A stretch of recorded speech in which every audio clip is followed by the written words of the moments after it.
I'm going to make nut butter, and I've chosen almonds as my choice of nut, and I have already dry roasted for 20 minutes in the oven, and I've got about 400 grams of almonds. You can use 400 to 500 grams to be safe.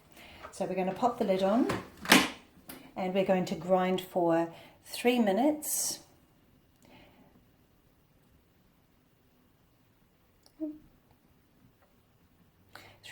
On speed 9. Now this is on the ThermoCook Pro M version 2. If you've got the ThermoCook Pro M, you will do it just the same program for your 3 minutes and your speed 9. And we're going to begin that now. Okay, so the 3 minutes is up, and that's what we've got going on at the moment. So that's looking pretty amazing. So we're just going to scrape that down, and then we're going to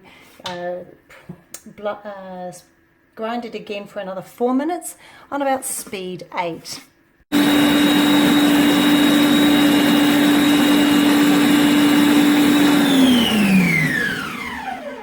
Okay, so we're going to see how that looks like.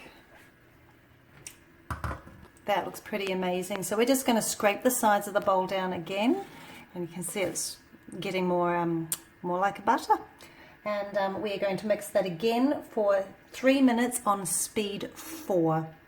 It has finished the 3 minutes on speed 4, and we've got some beautiful looking creamy peanut almond butter. So we're just going to pour that out into a jar, and as you can see, it looks deliciously creamy, and that's what you're after. So that's what you will get in the ThermoCook Pro M. This was the ThermoCook Pro M2, but you would get exactly the same result on either unit. So I think that's a fantastic result. It's very creamy, it's very smooth. I think it's as good as any blender.